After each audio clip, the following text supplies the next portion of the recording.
Pero alam niyo po, ewan ko po kung siya ang hahawakan, ano, hindi natin masabi itong takbo ng utak ng administrasyon na ito. Ngunit, kung inyo pong susuriin, mahihirapan po si Senator Rizzo Ontiveros. Tingnan niyo po ang kanyang political career.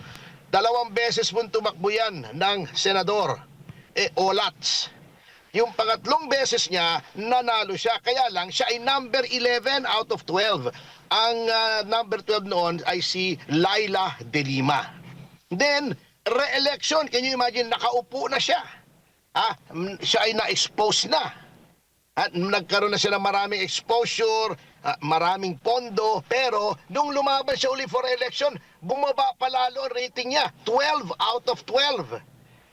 Paano kang mananalo ng 1:1 sa napakapopular na tao kung ikaw, isa ka lang out of 12 na pagpipilian, kulelat ka pa. So yun lang ang isipin natin sa chances ni Rizzo Ontiveros Hindi, totoo naman po, totoo naman. Hindi sa harsh tayo, kaya lang, talagang naman kung sa isang tao na 12 tao ang pipiliin, hindi pa nga siya nauna o pangalawa huli pa siya Muntik na nga siyang makalimutan Ano yan she's posturing na siya ang gawing standard bearer ng administrasyon sa 2028. Kasi sa nakikita ko po, wala pong malakas na maaaring itakbo ang administrasyon sa 2028 kung hindi nila madidisqualify si Sara Duterte.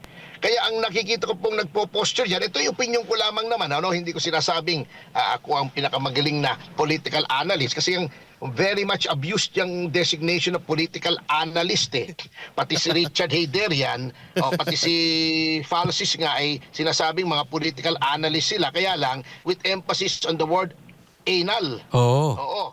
Itong dalawang ito, si Richard at saka si Falsis, Anyway, yung ano sila po yung administrasyon ay nagpapalipad ng sinasabing trial balloon kung sinong tingin nila ay pwede nilang gawing manok sa 2028. So nandyan si John Vic Remulla na sinabi na siya'y tatakbong presidente. He's testing the waters. Andyan si Rizzo Ontiveros. So tinitignan po niya. She is posturing kaya siyempre, hindi ka pwede mag-posture kung lalabanan na may administrasyon sapagkat ang gusto nga niya ay siya yung gawing official candidate ng administration sa 2028. Ang problema, kahit magsanib puwersa po sila, hindi ubra. Kahit saniban pa sila ni Satanas, palagay ko, hindi sila ubra. Nagkakaroon nga ng selective justice. Kasi nga, katulad nitong kay Bong Revilla, alam nyo, napakabilis po nito. Sinusuri ko yung pangyayari kay Bong Revilla. Alam nyo po, si Senator Bong Revilla, alam nyo, kritiko po ako niyan. I am on record nung eleksyon na halos linggo-linggo sinasabi ko si Bong Revilla ay dapat ibalik niya yung sinabing nakuha niya yung kay Napoles sapagkat bagamat na-acquit siya ay merong lumalabas doon na civil liability. So hindi po maaring masabi ng kahit sino na ako ay kampi kay Bong Revilla. Pero sa ngayon po, yung nangyayari sa kanya offends my sense of justice. Bakit po? Unang-una yung pagka-include po niya sa malversation. Yun po ay hindi dahil sa isang complaint, hindi isang reklamo, kundi a mere motion to include him as a respondent doon sa DOJ. Hindi po maaari yun kasi pagka ganun po, motion lamang, hindi niya makikita yung mismong reklamo against him at saka yung mga ebidensya against him, paano siya sasagot ng maayos. At pangalawa po, itong warrant, ang bilis pong lumabas ng warrant. Pag-file po ng ito pong information ng DOJ ay ito po ay inendorso sa ombudsman kay Ombudsman Boying Remulla at siya po ang nag-forward as in-adapt niya yung mga findings ng DOJ, finorward niya sa Sandigan Bayan na mga alauna ng hapon. At ito po ay na-refer doon sa division, na-raffle sa division ng mga alas 4. Wala pa pong alas 5, may warrant na. Nakalagay po sa ating konstitusyon, pati sa ating rules of court, that the determination of probable cause for the issuance of a warrant must be personally determined by a judge after reading the evidence. Ang dami pong ebidensya pa paanong nabasa nung mga hurado sa Sandigan Bayan, doon sa division ng Sandigan Bayan, ang ebidensya at naka-form sila ng conclusion na may probable cause sa loob lamang ng less than 1 hour. So kaduda-duda po yan. And then, sinabi na po ng ating Supreme Court na kapag ikaw ay may MR, that is part of due process, hindi muna dapat i-file yung resolution. Pero pending the MR ay nag-final na yung resolution. So yun po ang mga ginawa kay Senator Revilla na para sa akin ay unfair, unconstitutional sapagkat labag po sa due process clause ng ating Constitution. In other words, ni-railroad po. At para sa akin, bakit ginawa ito? Para na naman matakpan kasi every time na papalapit na ng papalapit sa mga tunay na mastermind, di umano ng flood control scam, ay nililihis po nila. Either magkakaroon ng peking impeachment against Marcos o impeachment kay Sara or magkakaroon ng pati yung kay Atong Ang ginagamit para ma-divert. Yun po mabigat. Talagang gusto nilang ilihis ang usapin dito sa flood control. Ibang kaso po kasi ito malversation po ito na ang batayan naman nila, eto nga, nagtataka pa rin ako rito sa DOJ. Ang batayan pa po nila ay yung testimonya ni Undersecretary Bernardo without any collaborative evidence.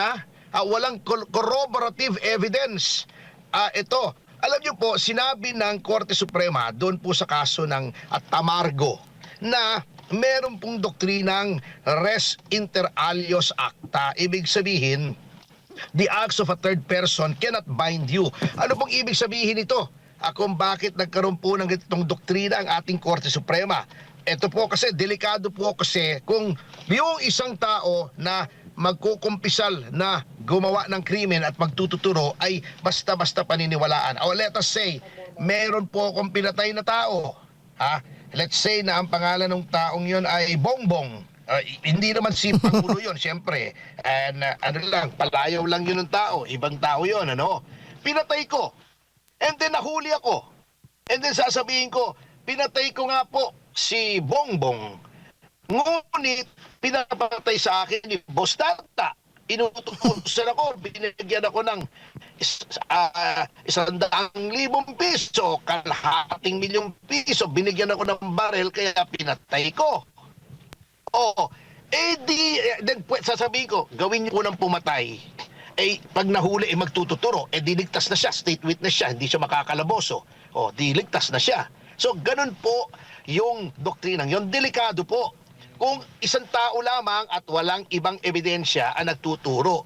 Sa nakikita ko po rito sa pinakitang ebidensya kay Bong Revilla, wala nga pong mga project proposal, walang audit report. So, paano yung sasabihin may malversation of public funds? Ito po pa, yung testimonya ni Yusek Bernardo, ang sabi niya, binigyan daw niya ng pera si Bong Revilla bilang advance. Kung advance yon at wala pang proyekto at i-release pa lang yung pera, ngunit ito ay advance, yung binigay niyang pera ay hindi po public funds yun. Maaring pera niya yon, maaring pera ng ibang tao, but definitely it will not fall under malversation of public funds. Kung sabihin na nating totoo nga yung sinasabi ni Yusek Bernardo, binigyan niya ng pera para magkaroon ng project, that is at most bribery na bailable offense. Para sa ating mga kababayan ay huwag po tayong papayag na ilihis ang istorya. Ang issue po ay hindi si VP Sara, hindi si Bong Revilla, hindi si Joel Villanueva. Ang issue ay flood control scam na trilyon-trilyon. At lumalabas na ang mastermind ay di umano si Martin Romualdez, and the path leads all the way up to Malacanang Palace. Kaya lahat po ay gagawin nila para ito ay ilihis ang istorya, at lahat ay gagawin nila para yung kandidato na hindi nila kayang talunin sa 2028 ay kanilang i-disqualify. So, wag po tayong pumayag, mga kababayan. Patuloy po nating ipahayag ang ating saloobin na ayaw natin ito sulatan po natin ang ating mga congressmen, sulatan natin ang ating mga senador at sabihin po natin na hindi po tayo papayag, ang ating tinig hindi dapat matakpan nitong mga political machinations na to, at sa ilalim ng ating saligang batas, ang makapangyarihan ay ang bayan, hindi ang Pangulo, hindi ang Kongreso, hindi si SP Soto, hindi ang Ombudsman. Taong bayan po ang dapat manaig.